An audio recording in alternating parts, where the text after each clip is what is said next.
Hi guys, আজকে আমি বানাবো গোলাপ জামুন। শীতের সন্ধ্যায় গরম গরম মিষ্টি খেতে সবারই আমাদের খুব ভালো লাগে। চলুন দেখা যাক সেটা কিভাবে বানায়। এটি হচ্ছে গোলাপ জামুনের প্রিমিক্স প্যাকেট। এর সাথে আমি নিয়েছি একটি আমুল দুধের প্যাকেট।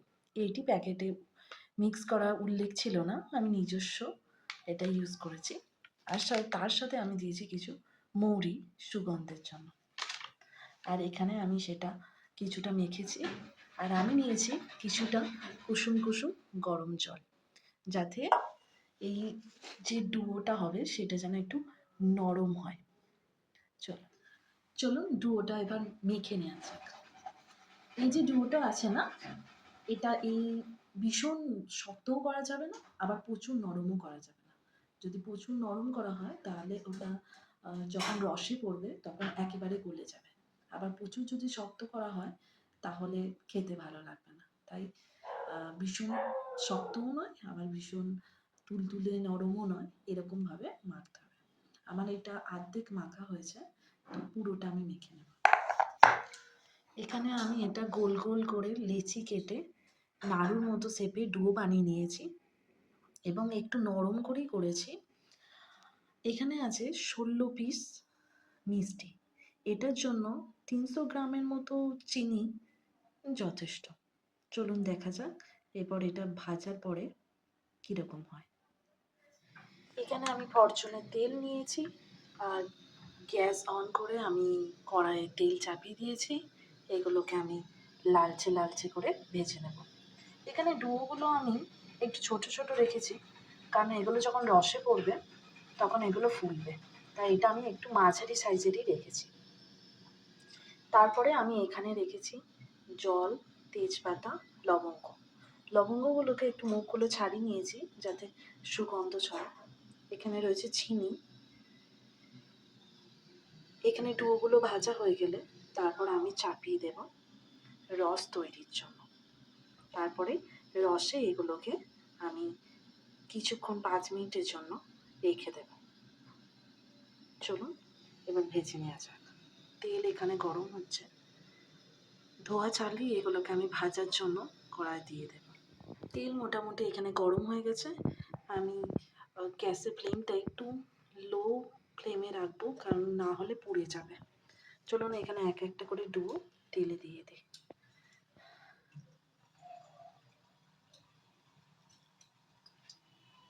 আস্তে আস্তে কড়াইয়ের মধ্যে দিতে হবে, নাহলে তেল ছিটকে আসবে। এরকম উল্টে পাল্টে নিতে হবে। একটু লালচে বর্ণ যখন আসবে তখন এগুলোকে নামাতে হবে।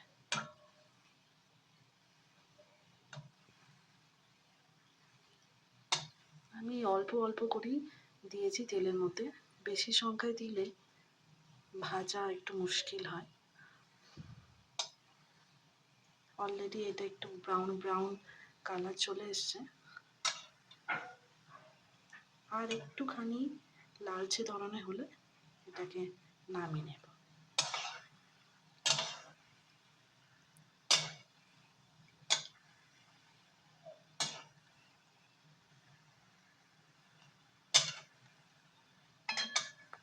এটা অলমোস্ট হয়ে গেছে, এটাকে এবার নামিয়ে নিই। দেখুন এখানে আমি 3টে ভেজেছি, কালারগুলো ঠিক এরকম আসবে। বাকিগুলো ঠিক এইভাবেই আমি ভেজে নেব। এগুলোকে খানিকটা বড়া ভাজার মতনই করে ভাজবেন। একটু তেল কড়াই বেশি দেবেন, তাহলে ভাজাটা ভালো হবে। আমি এখানে একসাথে বাকি সবগুলোকে দিয়ে দিয়েছি, মানে উল্টে পাল্টে ভেজে নিতে হবে দুদিক। একটু ফ্লেমটা একটু কমই রাখবেন, তাতে করে ভাজাটা ভালো হবে।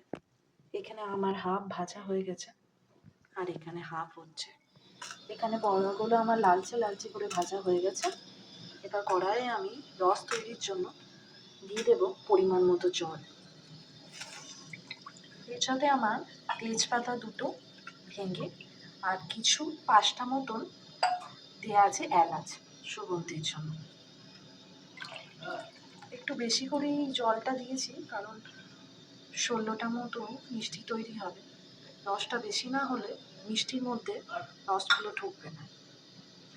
এরপরে এর মধ্যে আমি দিয়ে দেবো পরিমাণ মতো চিনি।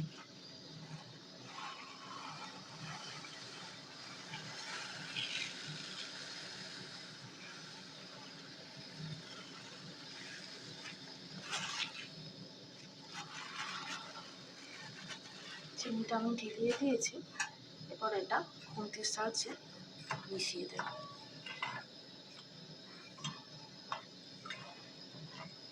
রসটা তৈরি হতে মিনিমাম 10-15 মিনিট সময় লাগবে।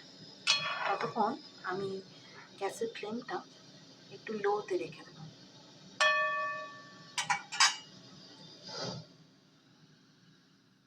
এখানে রসটা রেডি হয়ে গেছে, আর আমি ওই বলগুলোকে দিয়ে দিয়েছি হচ্ছে রসের মধ্যে।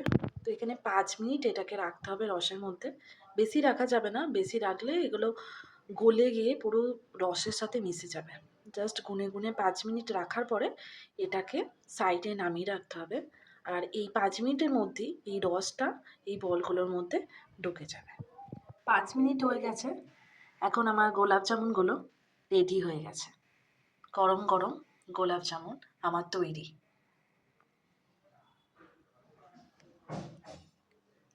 এরপরে এটাকে আমি একটু নামিয়ে নেব, নামিয়ে 5 মিনিটের মতো ঠান্ডা করতে, 5 থেকে 10 মিনিটের মতো ঠান্ডা করতে রেখে দেব।